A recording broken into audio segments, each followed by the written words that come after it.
અમે આજે તમારી સાથે એ વાત કરીશું કે 2019ની અંદર કોંગ્રેસની શું હાલત હતી। કોંગ્રેસને 8 રાજ્યોની અંદર એક પણ સીટ નહોતી મળી। નમસ્કાર। 17મી લોકસભા પૂરી થવાની છે અને 18મી લોકસભાની ચૂંટણીની તૈયારી ચાલી રહી છે। અમે આજે તમારી સાથે એ વાત કરીશું કે 2019ની અંદર કોંગ્રેસની શું હાલત હતી। કોંગ્રેસને 8 રાજ્યોની અંદર એક પણ સીટ નહોતી મળી। તો આ એક એનાલિસિસ તમારી સાથે શેર કરીશું। મારું નામ રાજેશ શાહ છે અને તમે જોઈ રહ્યા છો ખબર છે.com। દર્શક મિત્રો, 2019ની લોકસભાની ચૂંટણીમાં કોંગ્રેસનો ભારે રકાસ થયો હતો અને એ વખતે કોંગ્રેસને માત્ર 52 સીટો મળી હતી અને એમાંથી 8 રાજ્યો તો એવા હતા કે જેમાં કોંગ્રેસને એક પણ સીટ નહોતી મળી। આ જે 7-8 રાજ્યો હતા એમાં એક રાજસ્થાન, બીજું આંધ્રપ્રદેશ, જમ્મુ કાશ્મીર, હરિયાણા, હિમાચલ પ્રદેશ, દિલ્હી, ઉત્તરાખંડ અને ગુજરાત। આ 8 રાજ્યોની અંદર કોંગ્રેસને એક પણ લોકસભાની બેઠક નહોતી મળી। હવે રાજસ્થાનની વાત કરીએ તો રાજસ્થાનની અંદર ટોટલ 25 બેઠકો છે। ગુજરાતમાં 26, દિલ્હીમાં 7, આંધ્રપ્રદેશમાં 25, જમ્મુ કાશ્મીરમાં 5, હરિયાણામાં 10, ઉત્તરાખંડમાં 5। આ 8 રાજ્યોની ટોટલ બેઠક જો ગણીએ તો 103 લોકસભા બેઠક થાય। મતલબમાં 103 લોકસભા બેઠકો કોંગ્રેસે 2019ની અંદર ગુમાવેલી। હવે અત્યારના ચિત્રની વાત કરીએ તો રાજસ્થાનમાં તે વખતે કોંગ્રેસની સરકાર હોવા છતાં ભાજપ બધી 25 બેઠકો જીતી ગઈ હતી।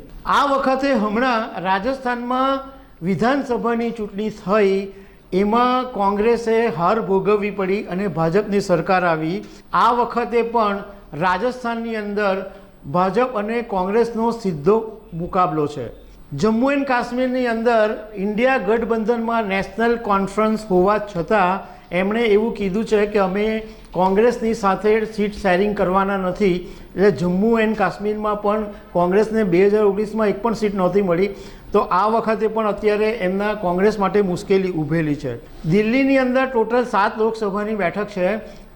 આ વખતે કોંગ્રેસે આમ આદમી પાર્ટી સાથે સીટ શેરિંગ કર્યું છે અને એમાં 3 બેઠકો જે છે એ કોંગ્રેસને મળી છે અને જે 4 બેઠકો છે એની પર આમ આદમી પાર્ટી ચૂંટણી લડવાની છે।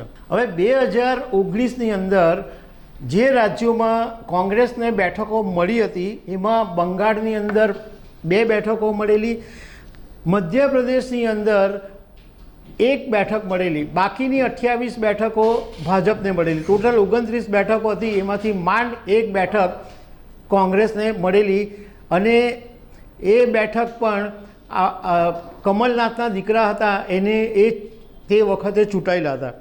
કર્ણાટકની અંદર કોંગ્રેસને 1 બેઠક મળેલી। કેરળની અંદર કોંગ્રેસનું પ્રભુત્વ છે તો ત્યાં આગળ કેરળમાં 15 બેઠકો કોંગ્રેસને મળેલી। આસામમાં 3 બેઠકો મળેલી, ઓડિશામાં 1, છત્તીસગઢમાં 2, તેલંગાણામાં 3 બેઠકો, પંજાબમાં 8, ઝારખંડમાં 1, મહારાષ્ટ્રમાં 1, તમિલનાડુમાં 8 અને બિહારમાં 1 બેઠક મળેલી। એટલે જો આ આંકડા આપણે જોઈએ તો 3 રાજ્યો એવા છે, એક તો કેરળ, બીજું પંજાબ અને ત્રીજું તમિલનાડુ, કે જેની અંદર એમ કહી શકાય કે કોંગ્રેસે ઠીક પરફોર્મન્સ કર્યું છે। હવે 2024ની ચૂંટણીમાં કોંગ્રેસે ઇન્ડિયા ગઠબંધનની સાથે જોડાણ તો કરેલું છે, પરંતુ હવે પરિણામો આવશે ત્યારે ખબર પડશે કે ગઠબંધન કેટલું મજબૂત રહ્યું હતું। તો દર્શક મિત્રો, આવી અનેક વાતો સાથે અમે તમને મળતા રહીશું। Thank you very much.